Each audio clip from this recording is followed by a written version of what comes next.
You need people like me.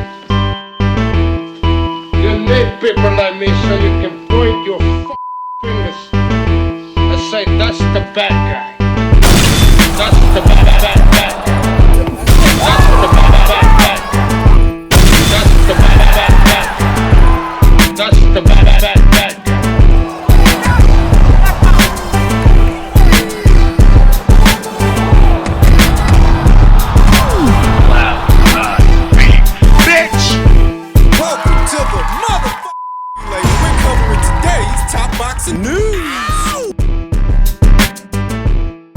You know, every fight is a potential fight. I think Caroline on her end needs to continue to build who she is as a champion. You know, she mentioned plenty of times becoming undisputed at 135, while I'm still at 130 defending my world titles. When we talk about building a fight, when we talk about what it is to entertain, those fights need to be worked on. And she needs to put some more skin in the game, as I mentioned. I've done my part. I've shown plenty of times that I put on great shows. And I became undisputed. I put the work in, and now she needs to do the same and then call me out. But I think I just mentioned, or I think I just heard she wants to move to 147. So I think she's really ducking me at this point. So we'll just have to see. As you can imagine, this latest set of comments from Alicia Baumgardner is not being received well in most quarters. Shy, a friend of the channel, said, "This is after AB's manager said they want the fight in 1.5 to 2 years, while Dubois says by then she'll be at 147, so she wants to fight her now." Rico, another friend of the channel, said Carolyn Dubois said she'll be at 147 in 2 years' time, so this is clear evidence of AB planning to duck our girl. Catterall's Philly Shell said, "I know she's not that dumb," reacting to the proposition that Carolyn is the one ducking Alicia. Bluebird John said, "Avoiding a future fight by wanting to fight her now? Stop making excuses. Stop ducking fighters. Our government hates us," said, "We know Alicia's ducking Carolyn. Smart move, cause she'll box her ears off." According to Boxing stated, "Notice how the girl she's fighting on Friday that lost to Carolyn didn't have to do any of what she's asking Carolyn to do. She's literally afraid to move up." Michaela Mayer, Terry Harper have already moved up and moved on from the super featherweight division. There are no big names left at 130. No real reason for Alicia to remain there, making the question all the more burdening. What is she still doing there? All the big fights are north of 130. I like to think myself a critical thinker, an objective thinker that's willing to entertain both sides of an argument before drawing a conclusion.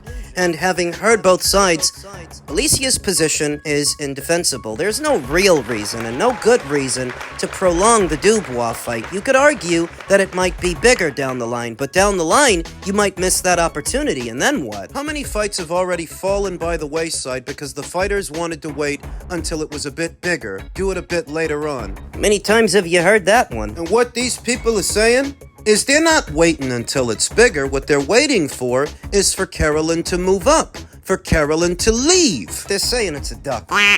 Can't defend Alicia's position. You can't say that Carolyn Dubois has to jump through all these hoops before she's earned the fight when Baum Shin's earned the fight. You're fighting her on Friday. What did Baum Shin do to earn the fight that Carolyn didn't do? Carolyn beat her! Pains me to say this because I've long been a supporter of Alicia Baumgardner, long before the major promotional outfits took interest in her, before she knocked out Terry Harper, before the world knew about her. I was a fan. My forecast for this fighter, that she would go on to become not just a champion, but an undisputed champion and one of the best all-around fighters in the sport, that has come into fruition. But what happens now? Everything that happened at 130 pounds was really just the beginning, the launch pad. It's not the time for this. Women's boxing is not yet in a place where you can afford to dilly-dally like the men so often do. Maybe the men can afford to wait because the men get paid a bit more. They do get bigger purses. And they're not the ones that are trying to prove they can be just as entertaining as the women. It's the women still trying to prove that they can be just as entertaining as the men. And a big part of that is keeping the big fights coming, the relevant ones, that if you can identify a fight that people get behind, then that's the one you need to make. ASAP. And all this talk about opportunities, earning the opportunity, let me tell you something. I, like Alicia Baumgardner, think that Carolyn Dubois was underwhelming against Terry Harper, but she has the same opportunity to be underwhelming on Friday. Baum Ray is yet another common opponent between them, an opponent that stylistically could push Alicia Baumgardner, another opponent who might make her look human, just like Carolyn did. It is true, Carolyn Dubois did not do the job on Terry Harper that Alicia Baumgardner did, but are you about to do the job on Baum Ray that Carolyn did? Or better. You don't go in the ring with this broad on Friday, shelling an underwhelming performance and then start harping about how Carolyn has to earn the opportunity, because you just gave that opportunity to a girl that she beat. She didn't have to jump through no hoops. I can't protect Alicia Baumgardner from what's coming, the widespread backlash, if she barely makes it past Baum Ray. I can't spare her the outrage or the hateful comments. I can't spare her the wave. Can't save her from it, and I can't convince you not to be mad. Can't do it. This perspective only guarantees two things, two primarily. It's either the fight will be big by the time they do fight, or she avoids it altogether. And the boxing community lets her have it. Never lets her live it down. It's a story that only time can tell. Fury first. I think so too. Because All Fury British, right? is not the same puncher that Wilder is. Yes. And there's a chance, although I think that Joshua will open up as the favorite against Wilder because of Wilder's recent form, it's not like Joshua has George Savallo's chin. You know, he can be knocked out. And if Wilder knocks him out, then the Fury fight, I don't think it's eternal. I think it's over and done with if he gets knocked out. So I think that the Fury fight might go first, because if Fury beats Joshua, the likelihood of him beating him will be by decision. Not saying he can't knock him out, but it's more of a boxing match where Wilder beats him, the likelihood of how would be by knockout. So I'm guessing that he probably will go through Fury first. I'm guessing that Stephen Breadman Edwards is just another American continuing to put Deontay Wilder on a pedestal, because you say that Anthony Joshua doesn't exactly have George Chuvalo's chin. Maybe not, but Deontay Wilder doesn't exactly have George Foreman's power. Come on, buddy. You just saw him. You just saw him go in there with the most spent version of Derek Chisora I've ever seen. A Derek Chisora who's already been knocked out by Dillian White. Nobody calls Dillian White a legendary puncher. Nobody puts him on an all-time great list of punchers in the sport of boxing like they do Wilder. But Dillian knocked that guy out. He knocked him out years ago. A fresher version of that fighter. Where Wilder could not dispatch the most broken down and beat up, slowed version of Derek Chisora any of us have ever seen. So why do you trust his power more than you trust AJ's chin? Not saying AJ has the greatest chin or the greatest powers of recovery. We know that he doesn't. But every time they step Deontay Wilder up, he doesn't get the knockout. He didn't get the knockout over Derek, like he didn't get it over Joseph Parker, like he didn't get it over Zhilei Zhang or Tyson Fury in 3 fights that he fought him. Partiality is as partiality does. There are still Americans out there that are partial to Deontay Wilder and want him to be more than what he is. And that's how I see it. I would argue that at this point, the Fury fight is the more dangerous fight for AJ than the Wilder fight. I would argue that at this point, Deontay Wilder is but a pit stop, a tune-up fight en route to something bigger. Because both men are in the twilight years of their careers. They're at or around the same place, both circling the drain. The fight still yields value. Deontay Wilder may have lost a few, but so has Anthony Joshua. Both men are not now what they once were. Their career trajectories. There is already so much history, so much backstory, and so much bad blood that at this point, it's not about undisputed, it's not about a belt, it's about this guy being better than that guy. It's about these fans getting to brag over those fans. Getting to rub it in. The fight still has meaning, even in the absence of all the hardware. If you do it, people will pay attention. Summer months would be ideal for not only Anthony Joshua's ring return, but for this fight. This fight specifically that's given rise to all the old talking points, all the old conversations and questions. Why didn't this fight happen already? Everybody signed for that fight. Yeah. And the night that he lost to Joseph Parker, we were getting in the ring, doing a face-off and announcing the fight. Yeah. Right? So it was done. So if he would have won that would have happened. Done. Both guys had signed. But I'm saying, so look, I interviewed him in December. It went viral, but there was a time he said, I offered them, my people sent the offer for $50 million, and he said, I think Joshua wanted it, and Eddie was the one that turned it down. What he did was, he sent an email from Deontay.Wilder@gmail.com. Swear truth, right? Might have been a Yahoo account, right? But from his own personal account, saying, hello, Eddie, Anthony, whatever, I would like to offer 50 million for you to fight me. That was it, right? Yeah. So I reply, and I go, thank you, but could you tell me, like, could we get a contract? Yeah. Who's paying the money? What's the details? Blah, blah, blah. And they come back to me and they said, you have to confirm you accept the fight before we give you that information or send you a contract. I'm like, fuck, what is this? This is like... So I said, no, send the contract and we'll, and that was it. But for me, it was always a game to say, well, we offered them 50 and they turned it down. It's like, all we did was ask for a contract. I never replied saying no. I just said, where's the money? Yeah. Like, I can't take... is this even Deontay Wilder? I don't know. Could be some guy. Next thing, I've got to pay a 20 grand deposit into an account to get the contract. I don't know, is it? Right. So that was what happened. But back in those days, it was wild because then Al Heyman, John Skipper from DAZN, I think Lou DiBella, whoever it was at the time, they all had a meeting. And then Wilder got offered something crazy like 40 million, 60 million, so like a multi-fight deal. And they turned it down. Al turned it down.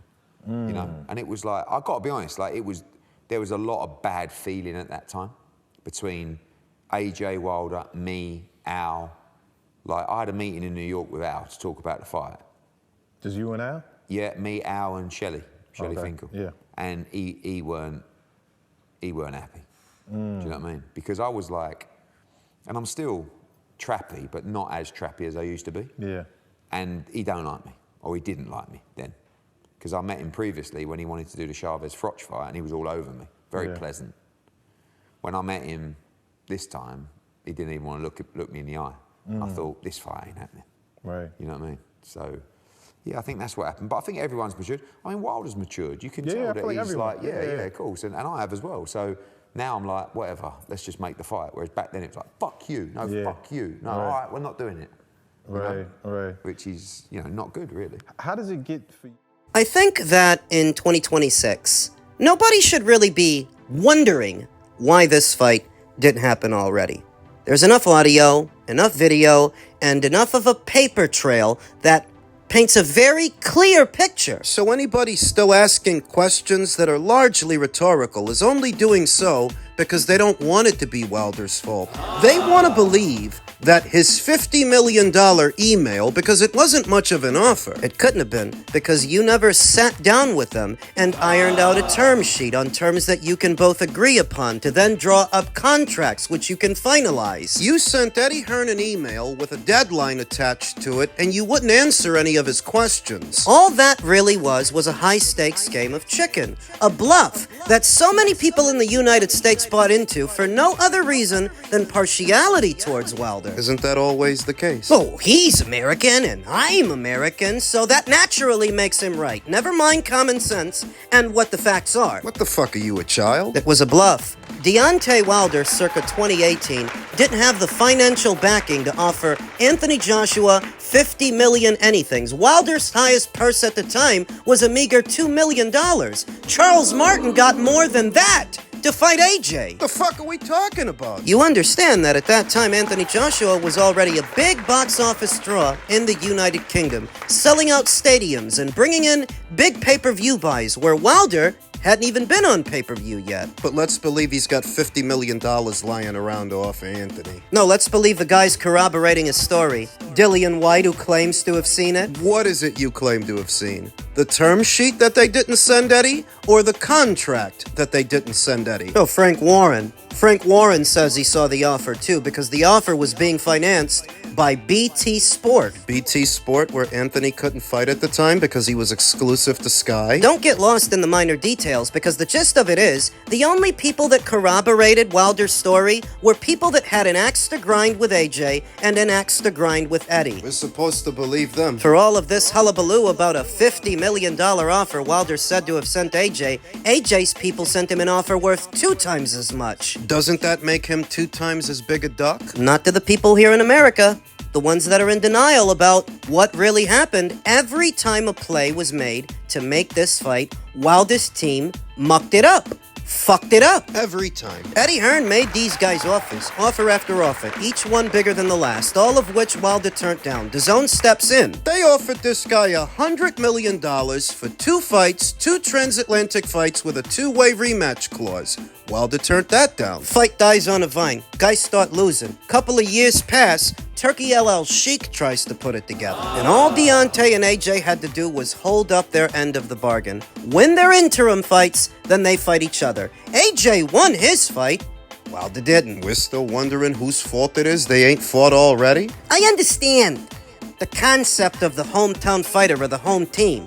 That's what puts asses in the seats. It's what sells the popcorn and the hot dogs. The baseball caps, the jerseys, the merch. It's what sells the pay-per-views. It's what ropes people in. The concept of, this is our guy. This is our horse in the race. This is our fighter. Our souped up piece of shit. Let me tell you something. I've been watching boxing long enough. I don't care about the flags. I care if the guy's good or not. I care about the truth. You don't. And that's the problem. And that has always been Wilder's problem. It continues to be his problem, while they rank him one of the most legendary punchers the sport has ever seen for beating who and knocking out what. George Foreman has his legendary knockout over Joe Frazier that only took 2 rounds. Mike Tyson dispatched Michael Spinks in, what was it, 34, 36 seconds? Shannon the Cannon holds the current heavyweight record for the most first-round knockouts. Let's go, champ. Dr. Steelhammer, Vladimir Klitschko, has more recorded knockouts than Deontay Wilder has fights. About 53. But Wilder's the legendary puncher for some reason. What I think? The heavyweight division has faced such a scarcity when it comes to American talent. They've been so desperate, so backed into a corner, they're willing to pour it all into this guy. Even now! It's fucking pathetic. The shit is pathetic. That you won't even hold him accountable for a fight that he ruined more than once. It's fucking pathetic. I don't know who I dislike more. Deontay Wilder for having ruined this fight, or his fans for having pretended he didn't. Those fucking mouth breathers. Just calling a spade, which sounds simple enough, but there are so many within the American boxing space that struggle to do so, often tearing down foreign fighters like Anthony Joshua, or Alexander Usyk, or Naoya Inoue, while putting hype jobs like Wilder on a pedestal. I don't give a fuck about your identity politics. I don't care if you have more in common with Wilder than you do with them. What the fuck does that have to do with boxing? Speaks to what I've been telling you for at least a few years now, that American boxing fans care less about boxing and more about storylines and more about characters. They don't care about boxing. And oftentimes now, the worst, by and large, the worst boxing takes in the industry come from Americans. Can't see past their own partiality to be the record keepers of this sport, because the record shows if this fight didn't happen, it was Wilder's fault.